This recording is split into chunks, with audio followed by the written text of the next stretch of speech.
මම දෙන්නගේ අවසරය ඉල්ලනවා.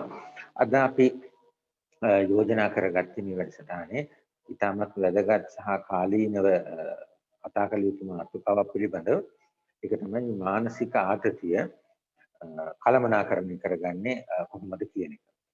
විශේෂයෙන්ම අපේ වර්ෂ කීපයක් පාඨමාලා කීපයක් යෝග සම්බන්ධයෙන් සිද්ධ කරා ආයතනයේ හරහා ඉතින් අපි යෝග ක්‍රම යෝග විද්‍යාව යෝග දර්ශනයේ තියෙන ක්‍රමවේදයන් ගුණාකාරයෙන් භාවිතා කරන්න පුළුවන් පාවිච්චි කරන්න පුළුවන් මේ මානසික ආතතිය කළමනාකරණය කරගන්න කියලා අද දවසේ අපි කරුණු කීපයක් මම බලාපොරොත්තු වෙන ඔබත් එක්ක බෙදා හදා ගන්න මම හිතනවා මේ අපි පෙන්වන කරුණු හරහා ඔබේ ජීවිතයට යම් ආකාරයකින් දායක කරගන්නත් ඒ වගේම මේක අධ්‍යයනය කරලා හොයලා බලලා තවදුරටත් මේ ඔබේ වැඩ කටයුතු වෘත්තීය ජීවිතය සමාජමය ජීවිතය පෞද්ගලික ජීවිතය වඩා සාර්ථක කරගන්න හැකියාව ලැබෙයි කියලා. විශේෂයෙන්ම ගත්තාම මේ කාලවකවානුව තුළදී සුබත් මහත්ය සඳහන් කරපු ආකාරයට මුළු ලෝකයේම වසංගත තත්ත්වයකට මුහුණ දීලා ලංකාව මේ වෙනකොට යම් ආකාරයකට ඒක පහව යන මට්ටමක් තමයි තියෙන්නේ. මේ ගැන හොයලා බලනකොට ඇත්තටම මේ ලෝක මට්ටමේ අධ්‍යයනය කරලා තියෙනවා විශේෂයෙන් අපේ කවුරුත් කතා බහ කරන නිතර කතා බහ කරන මානසික ආතතිය පිළිබඳව. නැත්නම් අපිට තවදුරටත් කියන්න මානසික නිරෝගීතාවය. එහෙම නැත්නම් මානසික ස්වස්ථතාවය කියන කරුණු ගත්තන් පස්සේ ලෝකයේ අද වෙනකොට මේක කතා බහ කරන මාතෘකාවක් බවට පත් වෙලා තියෙනවා. ඒකේ බොහෝ දෙනෙක් මේකට ගොදුරු වෙලා තියෙන එක තමයි එකෙන් පේන්නේ. අපි හොයලා බැලුවොත් එහෙම මේ බටහිර රටවල මේ පිළිබඳ අධ්‍යයනයන් කරලා තියෙනවා. ඔක්ස්ෆර්ඩ් විශ්වවිද්‍යාලයේ තියෙන වෙනම අධ්‍යයන කේන්ද්‍රයක් එය හඳුන්වනවා ඔක්ස්ෆර්ඩ් මයින්ඩ්ෆුල්නස් සෙන්ටර් කියලා. ඒතකොට මේ ඔක්ස්ෆර්ඩ් මයින්ඩ්ෆුල්නස් සෙන්ටර් එකේ මෑත භාගයේදී අධ්‍යයනයක් කරලා වුන් මේ කරුණු කීපයක් එළි දැක්වුවා. ඒකේ වුන් කියපු පළවෙනි කාරණේ තමයි ලෝකයේ අවුරුද්දකට ගත්තාම මිලියන 300ක ප්‍රමාණයක් මිලියන 300ක ප්‍රමාණයක් මානසික රෝගීන් බවට පත් වෙනවා. එතකොට මේ මිලියන 300ක් කියන්නේ ලෝක ජනගහනයෙන් ගත්තාම මිලියන 300ක ප්‍රමාණයක් කිව්වහම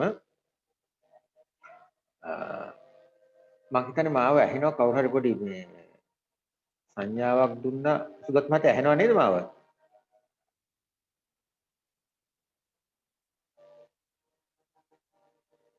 ඔව් යම් ආකාරයක මේ තාක්ෂණික ගැටලුවක් තියෙනවා පොඩි chat box එකට වගේ යොමු කරන්න.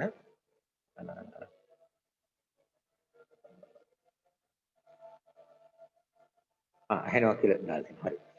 එතකොට මේ ඔක්ස්ෆර්ඩ් මේ යුනිවර්සිටි එකේ මයින්ඩ්ෆුල්නස් සෙන්ටර් එකෙන් කියන කාරණේ තමයි පළවෙනි කාරණේ වසරකට මිලියන 300ක ප්‍රමාණයක් මානසික රෝගීන් බවට පත් වෙනවා. ඒතර මේ මානසික රෝගීන්ගේ බහුතරයක් ඒ කියන්නේ මිලියන 300ම වගේ සංඛ්‍යාවක් ඔය මානසික ආතතිය කියන එකට ලක් වෙනවා. සාමාන්‍යයෙන් අපි සුලභව කියන වචනේ තමයි ස්ට්‍රෙස් කියන එක. ඉංග්‍රීසියෙන් අපි ස්ට්‍රෙස් කියන්නේ. ඒතර මේකට පාරිභාෂිකව භාවිතා කරනවා තමයි ක්ලැමතය කියලා. ක්ලැමතය කියන වචනේ භාවිතා කරනවා. එතකොට මේ ඔක්ස්ෆර්ඩ් මයින්ඩ්ෆුල්නස් සෙන්ටර් එකේ කියලා තියෙන ඊළඟ කාරණේ තමයි උන් කියනවා සාමාන්‍යයෙන් කෙනෙක්ගේ පුද්ගලයෙකුගේ දවසට සිතුවිලි ලක්ෂයක් වගේ ප්‍රමාණයක් එනවා. ලක්ෂයක් හෝ ඊට වැඩි ප්‍රමාණයක් එනවා පුද්ගලයෙකුට. දැන් මේක යෝග ශාස්ත්‍රානුකූලව කියන්නේ වචනේ තමයි සංස්කෘත භාෂාවේ තියෙන චිත්ත වෘද්ධි කියලා. පුද්ගලයෙකුට එන මේ සිතුවිලි එහෙනම් චිත්ත වෘද්ධි එනවා. ඒතර මේ ඔක්ස්ෆර්ඩ් මයින්ඩ්ෆුල්නස් සෙන්ටර් එකේ පරීක්ෂකයන් කියනවා දවසකට පුද්ගලයෙකුට සිතුවිලි ලක්ෂයක් එනවා කියලා. සිතුවිලි ලක්ෂයක්. ඔවුන් කියනවා මේ එන සිතුවිලි ලක්ෂයෙන් 90ක ප්‍රමාණයක් ගත්තාම ඔවුන් එක වර්ග කරනවා. ඒ වර්ග කරලා ඔවුන් කියන්නේ මේ එන 90ක සිතුවිලි ප්‍රමාණය ඍණාත්මක සිතුවිලි කියලා. ඍණාත්මක සිතුවිලි. උරුම අනිත් පැත්තෙන් කියනකොට ධනාත්මක සිතුවිලි 10ක් එනවා. 90ක් අපිට එන්නේ මේ සිතුවිලි ලක්ෂයෙන් ඍණාත්මක සිතුවිලි කියලා ඔවුන් මේ පරීක්ෂකයන් කියනවා. ඊළඟ කාරණා ඔවුන් ඉදිරිපත් කරනවා ඒක තමයි මේ එන ඍණාත්මක සිතුවිලි නැවත නැවත මේ සිතුවිලි නැවත නැවත එන්න පටන් ගන්නවා. ඒතර මෙන්න මේ කරුණ හින්දා නිසා පෞරුෂයන් එහෙම නැත්නම් පුද්ගලයා මිනිස්සු ගොඩාක් මේ මානසික ආතතියකටපත් වෙනවා. ස්ට්‍රෙස් වෙනවා. මොකද මේ ඍණාත්මක සිතුවිලි එන හින්දා. එතකොට එහෙම ගත්තාම මේ අපි තවදුරටත් දැන් මේකේ ඍණාත්මක සිතුවිලි කියලා අපි කිව්වා. තවදුරටත් අපි ගත්තොත් එහෙම මේ ආතතිය එහෙම නැත්නම් මේ පාරිභාෂික වචන අපි කියන ක්ලෙමතිය කියලා. මේ ක්ලෙමතිය පැහැදිලි කරනකොට නැත්නම් ස්ට්‍රෙස් පැහැදිලි කරනකොට ශාස්ත්‍රඥයන් කියන්නේ මේ ක්ලෙමතිය කියලා කියන්නේ පුද්ගලයාගේ හිත තුළ පවතින ආයාසය කියලා. පුද්ගලයාගේ හිත තුළ මනස තුළ තියෙන සිතුවිලි වල තියෙන ආයාසය තමයි වුන් හඳුන්වන්නේ මේ ක්ලෙමතිය නැත්නම් ස්ට්‍රෙස් කියලා. එතකොට ඒක වෙහෙස, බිය, පදනම් වෙච්ච අප්තෘප්තිකර, තෘප්තියක් නැති, අප්තෘප්තිකර මානසික ක්‍රියාවලියක් විදිහට තමයි හඳුන්වන්නේ. එතකොට මේකට බය කියන එක, වෙහෙස කියන එක මේ දේවල් ඇවිල්ලා අප්තෘප්තියක් ඇති වෙනවා. දැන් උදාහරණයක් විදිහට ගත්තොත් එහෙම දැන් ලෝකෙම වසංගත තත්ත්වයක් මුහුණ දීලා තියෙනකොට අපිට බියක් එනවා. දැන් ස්වභාවික තත්ත්වයක් අපි ගත්තොත් සුනාමි තත්ත්වයක්. නැත්නම් ගම් වතුර ගැලීම, භූකම්පන මේ වගේ ඕනෑම තත්ත්වයකින් පුද්ගලයාට ඇති වෙන්නේ බියක්. එතකොට ඒ ක්‍රියාවලිය මත පදම් වෙලා යම් පුද්ගලයාගේ මනස තුල අප්තෘප්තියක් ඇති වෙනවා. තෘප්තියක් ඇති වෙන්නේ නැහැ, සතුටක් ඇති වෙන්නේ නැහැ. දුම්නස ඇති වෙන්නේ. අන්න එය ස්ට්‍රෙස් එක කියලා හඳුන්වනවා. ඊළඟ තමයි මේ නූතන ලෝකයේ ගත්තාම මේ තාක්ෂණය දියුණු මේ ලෝකයේ සාමාන්‍ය හිතමු ඉස්කෝලේ යන දරුවෙක් ඉඳලා වැඩිහිටි විශ්‍රාම ගන්න වැඩිහිටියෙක් දක්වා කාලය ගත්තාම ඔවුන්ගේ වෙහෙස කියන එක තියෙනවා. තියෙන වැඩත් එක්ක තියෙන වෙහෙස. ඒතකොට ඒක කාර්යාලයේ වැඩ වෙන්න පුළුවන්. එහෙම නැත්නම් ගෙදර දොරේ වැඩ වෙන්න පුළුවන්. එහෙම නැත්නම් වෙනත් වැඩක් නිසා වෙහෙසටපත් වෙනවා. ඒතකොට එකක් ඒ වැඩ වැඩි නිසා කාර්ය බහුලතාවයෙන් හින්දා මෙහෙම වෙහෙසටපත් වෙනවා. ඒකේ ඇති වෙන ප්‍රශ්නේ තමයි අප්තෘප්තිය. ඒ කියන්නේ මානසික පීඩාකාරීත්වය, ස්ට්‍රෙස් එක, ආතතිය, ක්ලෙමතිය ඇති වෙනවා. එතකොට ඒත් එක්කම ගත්තාම දැන් මේ තාක්ෂණික භාවිතාව නිසා අපි මේ ජංගම දුරකථන, මේ අන්තර්ජාලය භාවිතා කිරීම, රූපවාහිනී, ගුවන්විදුලි ආදී දේවල් භාවිතා කිරීම හින්දා වෙන එක තමයි අපේ නැවත අර තියෙන කාලය අපිට බැරි වෙනවා කළමනාකරණය කරගන්න. ගොඩාක් තොරතුරු එනවා. ගොඩාක් දේවල් කරන්න වෙනවා. මේ තාක්ෂණික ක්‍රම හරහා අපිට සම්බන්ධ කරනවා.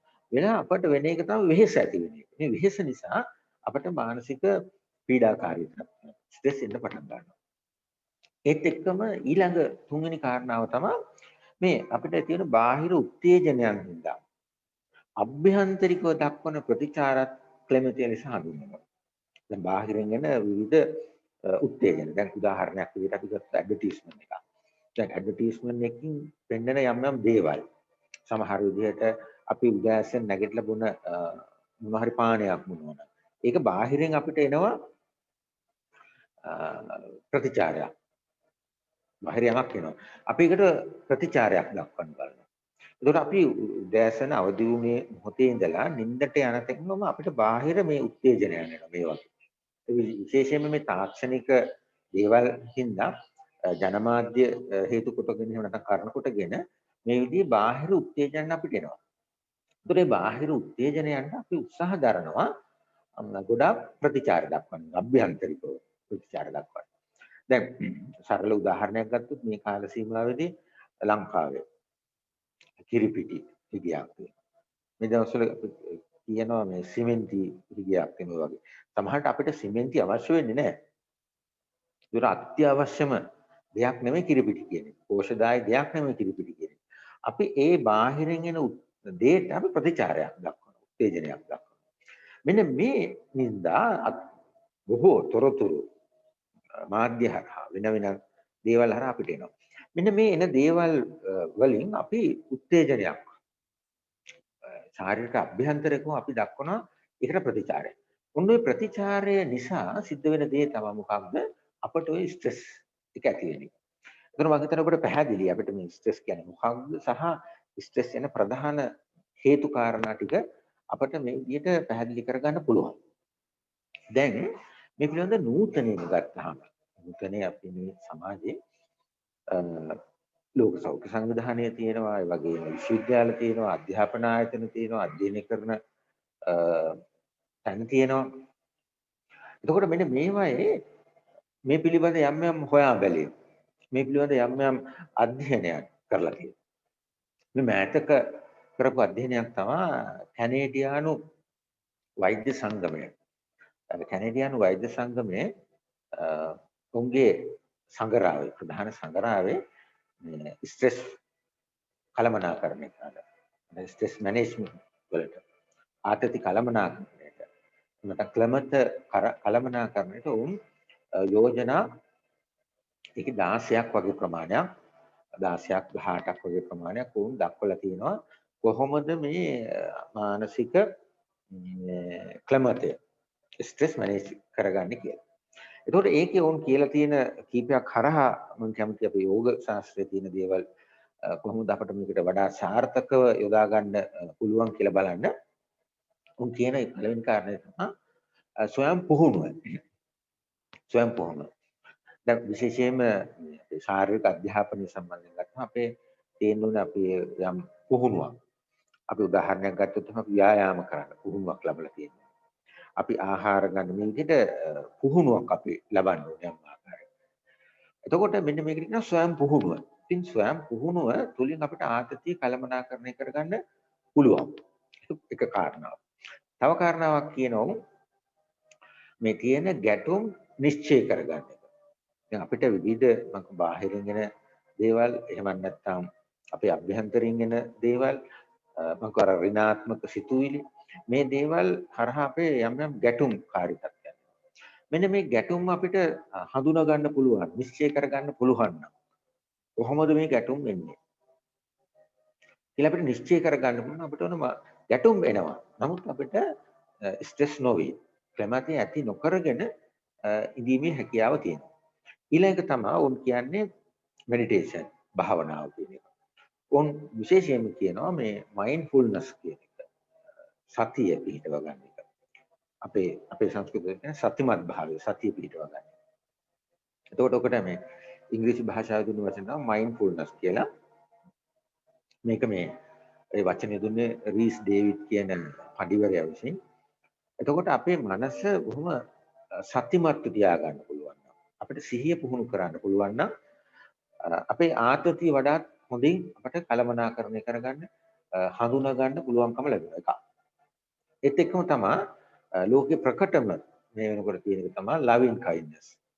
ඒ කියන්නේ මෛත්‍රී භාවනාව කියන උණු කරන. ඒතර මේ වගේ ප්‍රධාන වශයෙන් මෙඩිටේෂන් තව මෙඩිටේෂන් යෝගවල තියෙන මෙඩිටේෂන් දැන් උදාහරණයක් විදිහට ගත්තම තියෙනවා ඕම් කාර්යය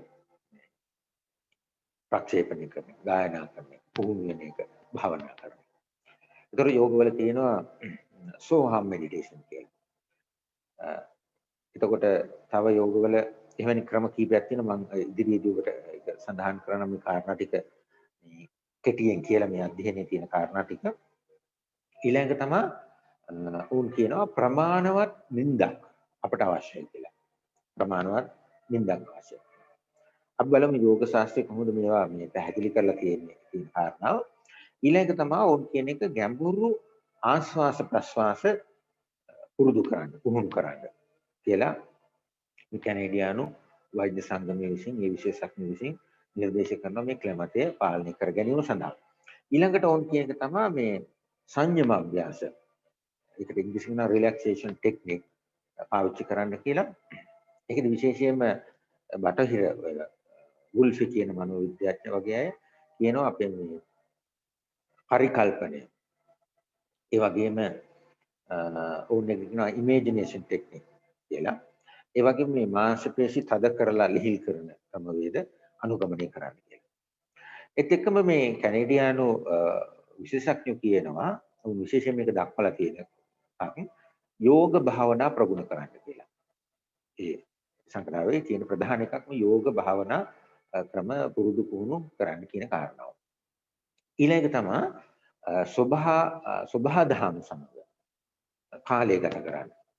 ඒ කියන්නේ අපිට පොඩ්ඩක් එලිමහනේ ඇවිදින එක, ගස් කොළන් තියෙන පරිසරයක ඉඳගෙන ඉන්න එක, ගහක් යට වාඩි වෙලා ඉන්න එක, සබහාදහමේ තියෙන ශබ්ද, කුරුල්ලන්ගේ ශබ්ද ශ්‍රවණය කරන එක, මෙවැනි දේවල්.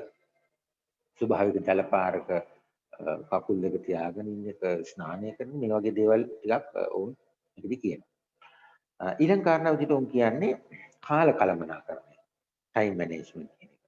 අපි උදෑසන සිට උදෑසන අවදි වෙනසා නිින්ද ගත කරන එක. ඒකට අපේ දිනචර්යාව. ඊට පස්සේ අපි දැන් එක එක කාලවල එනවා. ඒකට ඒක විශේෂයෙන් පෙරදිග උගන්වනවා දිනචර්යා, රාත්‍රී චර්යා, ඊට පස්සේ ඍතුචර්යා. මේ විදිහට මේ අපේ ටයිම් එක කොහොමද අපි කළමනාකරණය කරන්නේ, කාලය කොහොමද කළමනාකරණය කරගන්නේ කියලා දක්වලා තියෙනවා. දැන් උදාහරණයක් විදිහට අපි මේ කාලේ නෝ අපි කියන වස් කාලය. ඒකට මේ කාලේ වර්ෂාව වෙනවා. ඒකට එන වර්ෂාවත් එක්ක අපි කොහොමද අපේ දිනචර්යාව සකස් කරගන්නේ, කළමනාකරණය කරගන්නේ.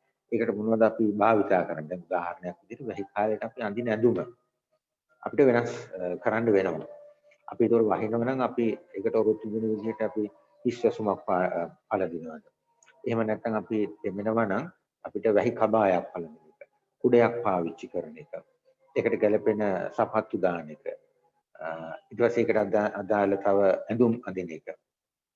මේ වගේ දේවල් ටිකක් අපේ ඍතුචර්යා, අපේ මේ ඍතු වෙනස් වෙන එක, කාලගුණය, දේශගුණය වෙනස් වෙන එකත් එක්ක අපිට පුළුවන් අපේ ඒක කළමනාකරණය කරන්න. කාලය සහ ඒ ඍතුව කළමනාකරණය කරන්න. දැන් විශේෂයෙන් මේක වසංගත වගේ තත්ත්වයක් ඇතිවෙද්දී ඒක අපි කළමනාකරණය කරගන්න ඕනේ. කියන්නේ දැන් මේ කාලේ නම් මුඛ ආවරණය කරන එක, එතනින් එහාට ගියපුවාම දැන් යෝග ශාස්ත්‍රයේදී කියනවා මේ මුඛ ආවරණය කිරීම. දැන් පෙරදිග මුඛ ආවරණය කිරීම කියන එකට එහා ගිහිල්ලා මේක කතා කරනවා. දැන් යෝග ශාස්ත්‍රය දක්වලා තියෙන ෂට් කර්ම, නැත්නම් ෂට් ක්‍රියා කියලා. දැන් ෂට් කර්ම වලදී කරන්නේ මුව ආවරණය කිරීම පමණක් නෙමෙයි. එතන එහා ගිහිල්ලා මේ මුව පිරිසිදු කරන එක. ඒතකොට ඒක දක්වලා තියෙන දන්ත දෞති, චක්ෂු දෞති, જીවහා දෞති විදිහට මුඛය පිරිසිදු කරන්න. දැන් ඔය යෝග සම්භාව්‍ය ග්‍රන්ථයක් තියෙනවා ගෙහෙරඬ සංහිතාව කියලා. ඒතකොට ගෙහෙරඬ සංහිතාව කියන පොතේ දක්වලා තියෙනවා ඖෂධ. ඒකේ දක්වලා තියෙනවා කදිරේන ශාකය කියලා. දැන් කදිරේන ශාකය අරගෙන එහි ජූස් එක අරන් උඩට දත් සහ විදුරු මස් පිරිසිදු කරන්න. පිරිසිදු කරලා විදුරු මස් සම්බාහනය කරන්න. ඒතර දන්ත දෞති. ඒ වගේ අපේ දිව පිරිසිදු කරන්න. දිව පිරිසිදු කරලා විශේෂයෙන්ම ගී يعني එළඟි තෙල් දිවේ ගල්වලා හොඳට දිව පිරිමදින්න කියලා නිර්දේශ. මේක ෂට් කර්මයක් විදිහට දක්වලා තියෙනවා. ඒත් එක්කම ගත්තම අපි නාසය පිරිසිදු කරන්න. ඒ ක්‍රමයට නෙත්ති කර්ම කියලා. ඒක වැදගත් එකක්. විශේෂයෙන් මේ කාලේ වසංගත කාලයකදී අපි සාමාන්‍යයෙන් පිරිසිදු කිරීමේ ක්‍රියාවලියට නෙත්ති කර්ම සඳහා පාවිච්චි කරන්නේ ලුණු මිශ්‍ර ජලය. ඒතර ලුණු මිශ්‍ර ජලයෙන් මේ විදිහට පිරිසිදු කිරීම කළාම අපේ නාසය විශේෂයෙන්ම අපට විස බීජ ඇතුල් වෙන එක, වෛරස් ඇතුල් වෙන එක යම් ප්‍රමාණයකට මේ පාලනය කරගන්න පුළුවන්කම ලැබෙනවා. එතකොට ඒක ඉතා වටිනවා, වැදගත් වෙනවා මේ කාල කළමනාකරණය, ටයිම් එක කළමනාකරණය කරගන්න එක. එතකොට මේ අපේ ඍතු පරිසරය වෙනස් වෙන එකත් එක්ක අපේ චර්යාවන් ටික පාලනය කර ගැනීම ඉතා වැදගත් වෙනවා. ඊළඟ එක තමයි සමබර ආහාර රටාවක් පුහුණු කරන්න කියලා මේ ක්ලමතෙන් ස්ට්‍රෙස් මැනේජ් කරගන්න සමබර ආහාර රටාවක් පුහුණු කරගන්න කියලා කියනවා. දැන් මේක යෝග වලට ගත්තාම යෝග වල කියන එක තමයි කියන වචනේ ප්‍රොපර් ඩයට් කියලා. ප්‍රොපර් ඩයට් කියන්නේ නිවැරදි ආහාර රටාවක් අපි ප්‍රගුණ කරන්න ඕනේ. දැන් විශේෂයෙන්ම ආශ්‍රමික ජීවිතය, ආශ්‍රමික ලයිෆ් එකේදී ආහාර රටාව නිර්දේශ කරලා තියෙනවා. ඒක විශේෂයෙන්ම ආහාර ගන්නකොට ඇතැම් ආශ්‍රමවල ආහාර වේල් දෙකයි ප්‍රධාන වශයෙන් දෙන්නේ. එක ආහාර වේලක් දෙනවා උදේ 10ට, අනිත් ආහාර වේල හවස 6ට දෙන්නේ. අනිත් එක තමයි ඊට අමතරව ඖෂධ පාන, උසුපැන් ඒ අතරතුර පානය කරන්න පුළුවන් අවස්ථා දෙකක් වගේ තියෙනවා. මේ වගේ ඒකට මම කියන්න උත්සාහ කරේ ඒ සමබර ආහාර රටාවක් සමබර ආහාරයක් අපි අනුභව කරන්න අත්‍යවශ්‍යයි. එහෙම නැත්නම් අපි උදාහරණයක් විදිහට ගත්තොත් අපි සාමාන්‍ය විදිහට කියන සෙම බහුල ආහාර. එහෙම සෙම බහුල ආහාරයක් ගත්තම අපේ ශරීරය තුල ඒ උදාසීනකම, කම්මැලිකම මේ දේවල් ඇති වෙනවා ඒ ආහාරය නිසා. එවැනි අවස්ථාවලදී අපේ මානසික පීඩාකාරී තත්ත්වයන් ඇති වෙන්න ගොඩාක් ඒක හේතු වෙනවා. ඒ නිසා විශේෂයෙන්ම වසංගත කාලවලදී ගත යුතු ආහාර මොනවද? නොගත යුතු ආහාර මොනවද කියලා නිර්දේශ කරලා තියෙනවා. ඉතින් යෝග ශාස්ත්‍රයේ විශේෂයෙන්ම අන්නේ ටික ආහාර සහ පාන කියන එක. අපි ඉතින්දී ජලය පානය කරන එක, ඖෂධ ඔසුපැන් අපි කියන ඔසුපැන් පානය කරන එක, උණු ජලය පානය කරන එක මේ ආදි වශයෙන් තියෙන ආහාර සහ පාන කියන දෙක අපි භාවිතා කරන්න ඕනේ මේ ආතති කළමනාකරණය. ඒක ප්‍රොපර් ඩයට් කියලා යෝග ශාස්ත්‍රයේදී දක්වලා තියෙනවා. ඊළඟ තමයි ඔවුන් විශේෂයෙන් කියන මේ ස්වභාවික ඖෂධ මේ ආතති කළමනාකරණයේ ස්වභාවික ඖෂධ ගන්න කියන එක දක්වලා තියෙනවා. දැන් මම ආශ්‍රම වල ඉන්නකොට දැකපු එකක් තමයි ඔවුන් හවස් වරුවට එහෙම ඔය තුල්සි ශාකයේ පත්‍ර ටිකක් කරන් උණු වතුරට දාලා ඒක නිවෙන්න තියලා පානය බොනවා. ඒ පානය කරනකොට එකක් වෙන එකක් තමයි අපිට දැනෙනවා හොඳට නහයට ඒක ඇරෝමා එක. ඒක හොඳට රිලැක්ස් වෙනවා. ඊට පස්සේ අපි තොල් වලට ගත්තාම දිවට ගත්තාම මේ උණුසුමක් ශරීරයට දැනෙන්න පටන් ගන්නවා. ඒකට මේ විදිහට අපිට මේ ඖෂධ වර්ග පානය කරන්න පුළුවන්. දැන් මම කිය උදාහරණයක් අර දත් පිරිසිදු කරන්න කදිරේන ශාකේ. එවැනි දේවල් අපිට ගන්න පුළුවන් ස්වභාවික දේවල්. මේකත් මේ ආතති කළමනාකරණයට විශේෂයෙන්ම මේ පරීක්ෂකයන් වෛද්‍යවරු හොයාගෙන තියෙන ප්‍රධානතම කාරණාවක් වෙනවා. ඒක තමයි උන් කියන්නේ සැහැල්ලු වීම. ඒකට අපි ඒක නිකන් අපි ඇඳුමක් අඳිනකොට සැහැල්ලු වෙන එක, ගෙදර ඉන්නකොට මේ සැහැල්ලුවෙන් ඉන්න එක, රාජකාරියක් කරනකොට උනත් ඒක අපි සැහැල්ලුවෙන් කරන එක ඉතාමත්ම වැදගත්.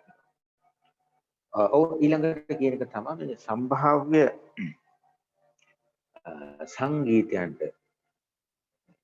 සංගීතයන් ශ්‍රවණය කරන්න. අහුම්කම් දෙන්න. අහන්න කියලා උන් නිර්දේශ කරනවා. දැන් මේ කාරණේ ගත්තාම යෝගවල දක්වලා තියෙනවා. මේ ආශ්‍රමවල විශේෂයෙන්ම ඒකට කියනවා කීර්තන සත්‍යයනා කියලා. කියන්නේ භක්ති ගායනාවන් උන් භාවිතා කරනවා. ඒක සමූහයක් විදිහට ගායනා කරනවා. එතෙන්දී පිරිසක් මේක ශ්‍රවණය කරනවා, තව අය ගායනා කරනවා. ඒත් එක්කම විවිධ සංගීත භාණ්ඩයන් උපයෝගී කරගන්නවා. යම් කෙනෙකුට සංගීත භාණ්ඩයක් භාවිතා කරන්න බැරි නම් ඌට නිකන් අඩුම තරම තාලම් පොට්ටක් හරි දෙනවා. රබානක්. ඒකදී ඔහු මේක ප්ලේ කරනවා. වාදනය කරනවා. ඒක මෙන්න මේ ක්‍රියාකාරකම භාවිතා කරන්න පුළුවන් මේ ආතතිය කළමනාකරණය කරන්න.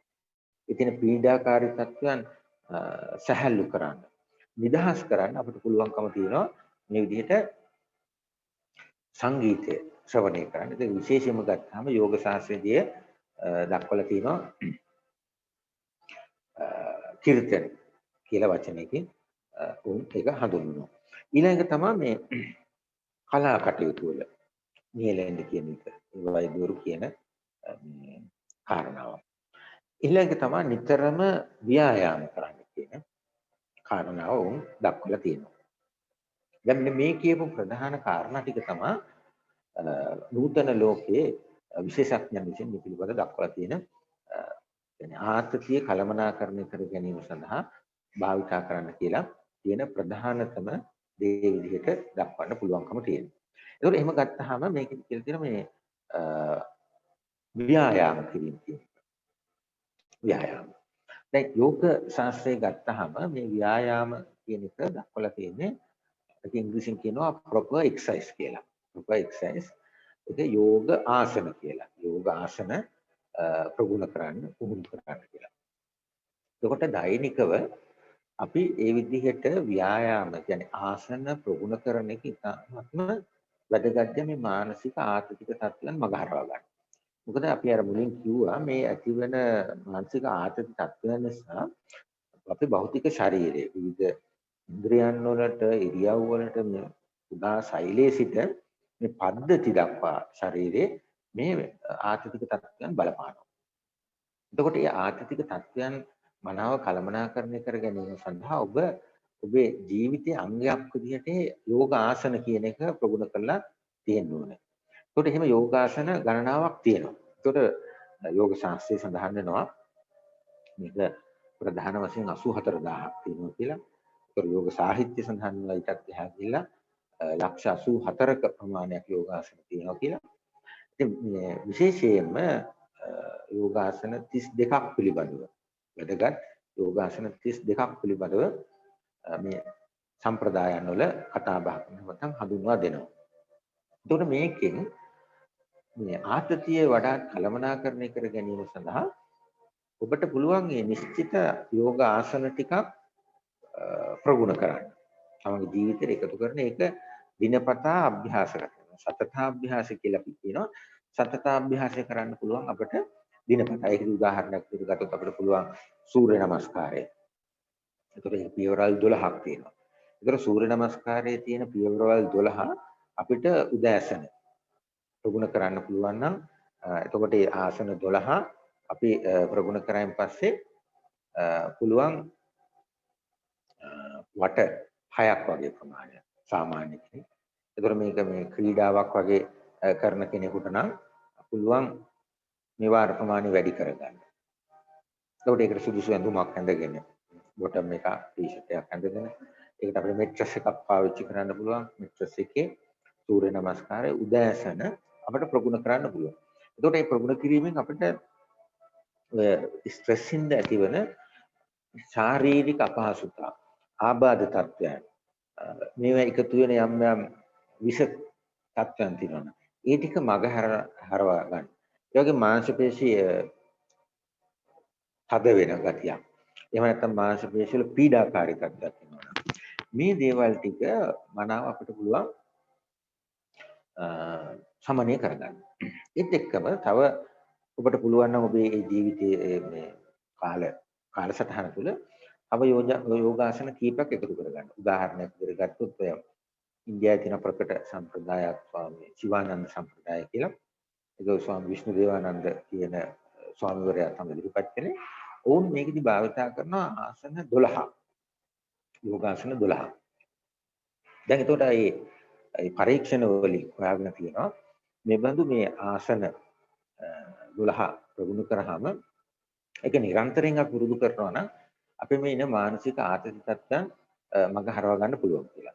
ඉතින් දිගින් දිගටම මේ මානසික ආතති තත්ත්වයන් එන කෙනෙක් නම් අවිල්ලා තියෙන කෙනෙක් මේ මොහොතේ ඊට වඩා අපිට හොඳ යෝජනාවක් කරන්න පුළුවන්. ඒක තමයි අපි ඒකට කියනවා මේ පවන මුක්තාසන කියලා. පවන මුක්තාසන කාණ්ඩ 3කට තියෙනවා.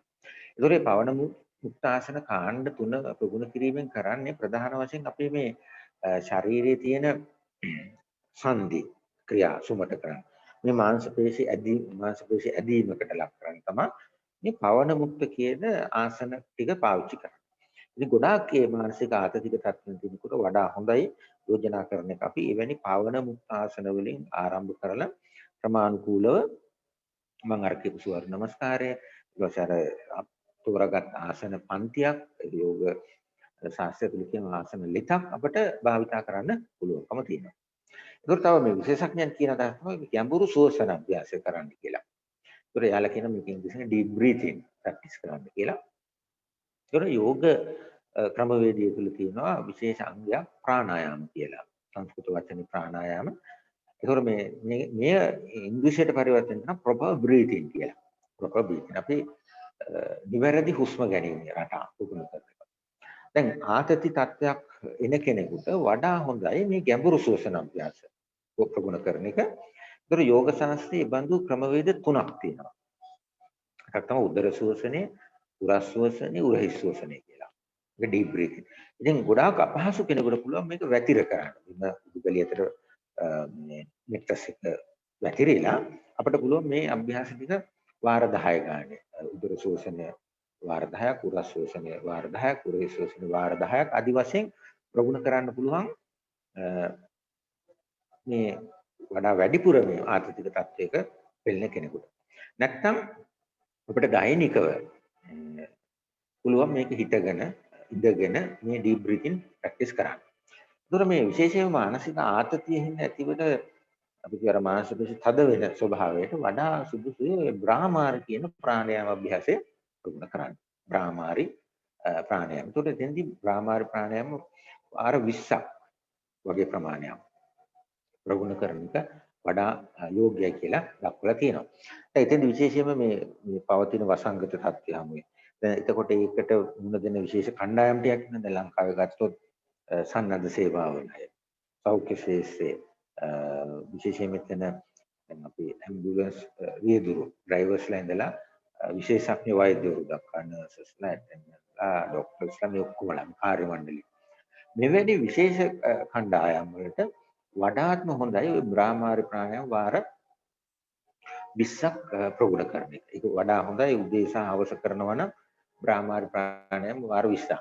දැන් මේ පිළිබඳ ඇත්තටම මේ ගැන පමණක් විශේෂයෙන් අධ්‍යයනයන් කරලා තියෙනවා ස්වාමී නිරංජනානන්ද සරස්වති.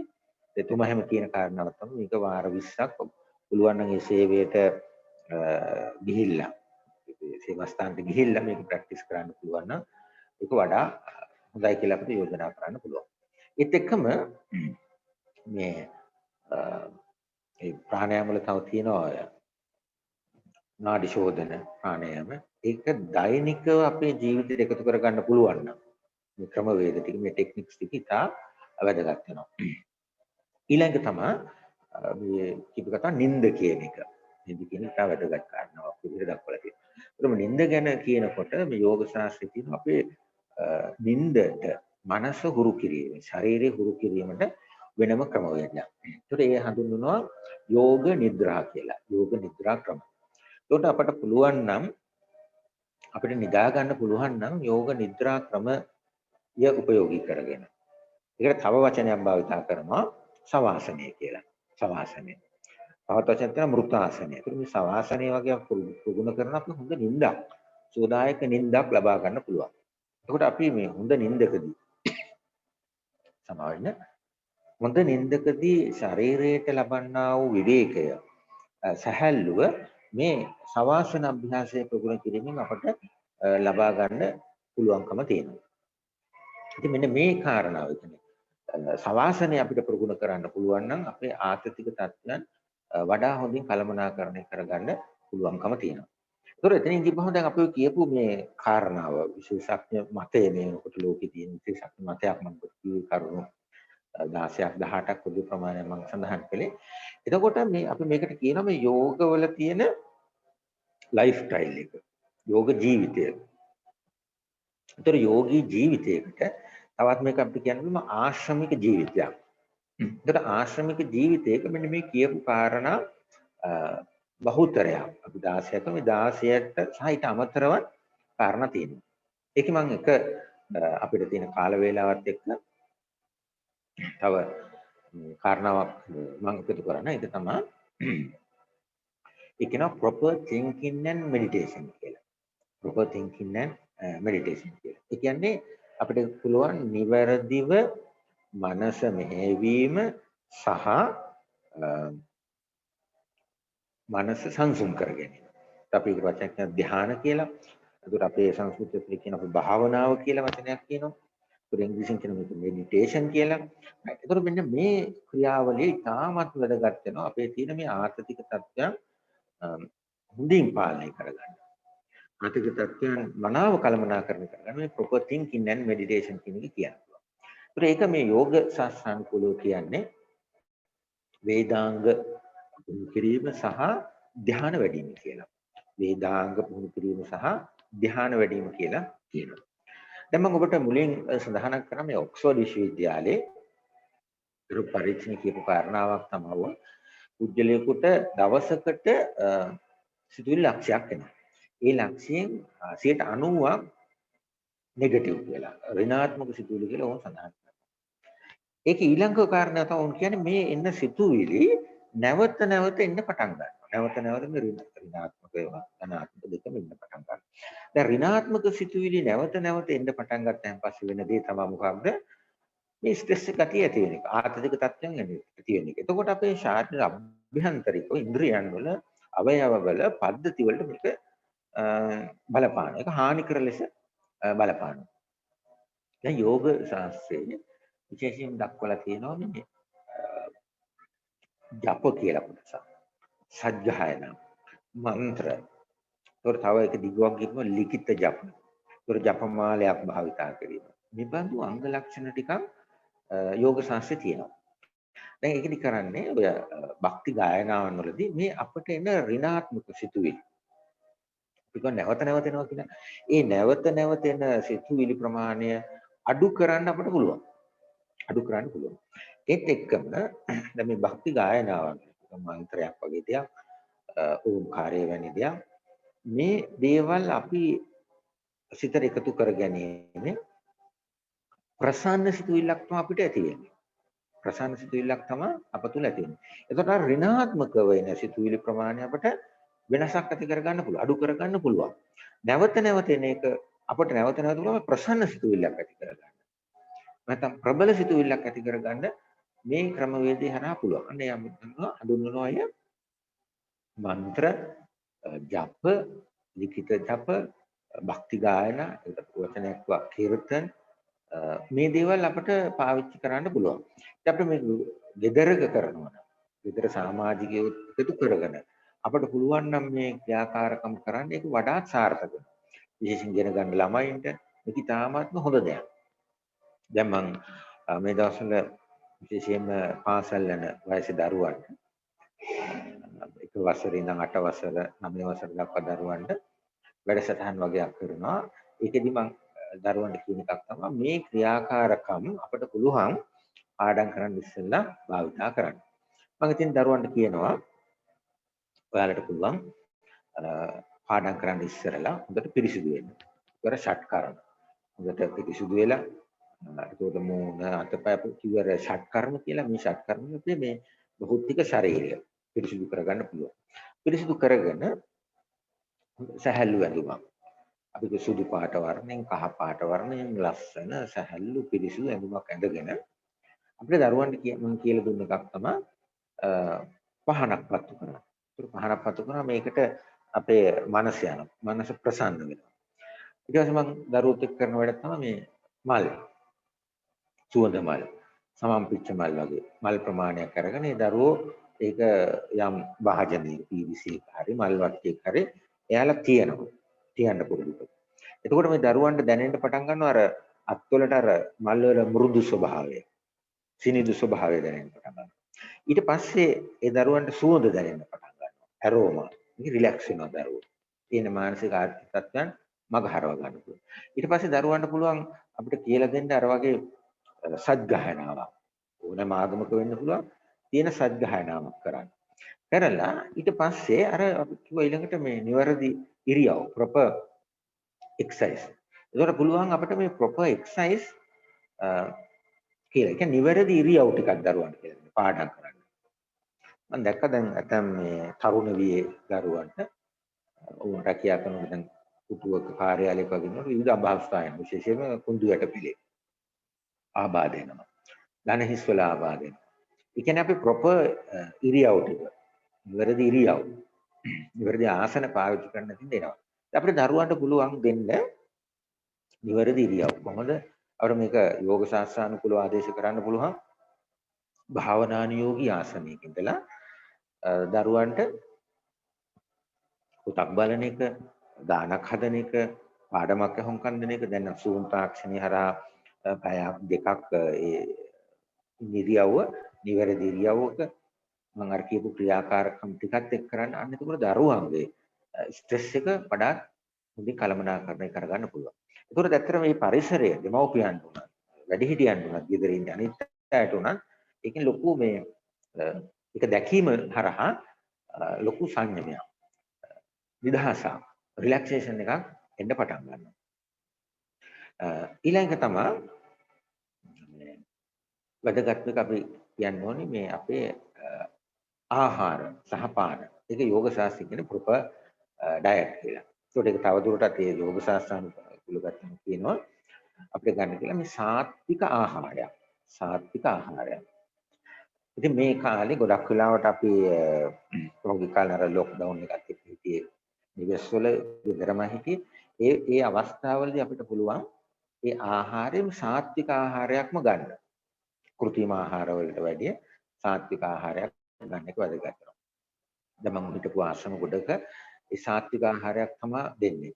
ඒකට එලකිරි ඒ පළාත්වල තියෙනවා ඉන්දියානු ඒ එලකිරි බොන්න දෙන එක. ඒකට ඖෂධීය පානයන්. ඒකට ලොකු මුදල් වැය වෙන්නේ නැහැ. බිලිපල් රණවරා ඊට මුස්මුකර තුල්සි මෙවැනි පානයන් අපිට පුළුවන්. ඒක අපිට කළමනාකරණය කරගන්න පුළුවන්. ටයිම් මැනේජ්මන්ට් එකේ උදාහරණයක් විදිහට අපි උදේ 10ට 11ට වගේ පානයක් බොනවා නම් අපිට බෙලිමල් වගේ. දැන් හවසට පුළුවන් ඉරමුසු වගේ. නැත්නම් තුල්සි කොළ ටිකක් වතුරට දාලා බොන්න පුළුවන්. මෙවැනි අපේ වටපිටාවේ ස්වභාවික වටපිටාවේ තියෙන විශාල ප්‍රමාණයක පාන වර්ග. අපිට අන්න ඒ වගේ පාන වර්ග ආහාර සහ පාන කියන එක අපිට පාවිච්චි කරන්න පුළුවන්කම තියෙනවා. ඉතින් මම අපේ කාල වේලාව ඉක්ම යනවා. මම ඔබට ඉතා කෙටියෙන් මේ කාරණාව කතා කරේ. මොකක්ද මේ අපි ඉන්න විශේෂයෙන් මේ වසංගත තත්ත්වය මේ නූතන ලෝකයේ මේ තාක්ෂණික ලෝකයක් එක්ක ඉන්නකොට අනිවාර්යෙන් ඇති වෙන එකක් තමයි මේ මානසික ආතතිය ක්ලැමතේ කියලා. ඒක පිළිබඳව විශාල පරීක්ෂණ කරලා තියෙනවා. ඒ හැම පරීක්ෂණයකම අවසාන වශයෙන් අපේ ජීවිතේ වෙනස් කර ගැනීම පිළිබඳව තමයි කරුණු දක්වලා තියෙන්නේ කියලා තියෙන්නේ. ඒක ඉතාමත්ම ඒක විද්‍යාත්මකව දාර්ශනිකව ශාස්ත්‍රාලීයව තවත් දුරට කියන මේ ඍෂි භාෂිතව ගත්තාම මේ යෝග ශාස්ත්‍රයේ අනුදැන වදාරන ලයිෆ් ස්ටයිල් එක ජීවන පැවැත්ම ජීවන රටාව ජීවන ක්‍රමය අපට ඉතාමත් හොඳට සම්බන්ධ කරගන්න පුළුවන් මේ තත්ත්වයට නූතන ලෝකයට මුහුණ දෙන්න මේකෙන් ඇති වෙන මානසික ආතතික තත්ත්වයන් මානසික පීඩාකාරී තත්ත්වයන් ඒ වගේම අපේ පෞරුෂයන් ටික ගොඩනගා ගන්න. දැන් දරුවෙක් නම් ඒ දරුවගේ ක්‍රීඩකයෙක් නම් ඒ ක්‍රීඩකයාගේ කාර්යාලයක වැඩ කරන කෙනෙක්ගේ ගෘහණියගේ නැත්නම් විශ්‍රාමගත ජ්‍යෙෂ්ඨ පුරවැසියෙක් මේ ඕනෑම කෙනෙකුට මේ කියපු කාරණා ටික විශේෂයෙන්ම යෝග ශාස්ත්‍රයේ තියෙන මේ කරුණු ටික අපට කියලා දෙන්න පුළුවන්. ඒක ඒ වගේම ප්‍රැක්ටිස් කරන්න පුළුවන්. භාවිතා කරන්න පුළුවන්. නැවත නැවත භාවිතා කරන්න. ඒකට වචන සතතාභ්‍යාසය. අන්න ඒ විදිහට කරපුවාම මේ පෞරුෂයන් වඩාත් හොඳට සාර්ථක කරගන්න පුළුවන්. අපේ පැවැත්ම යහපත් පැවැත්මක් බවට පත් වෙනවා. ඉතින්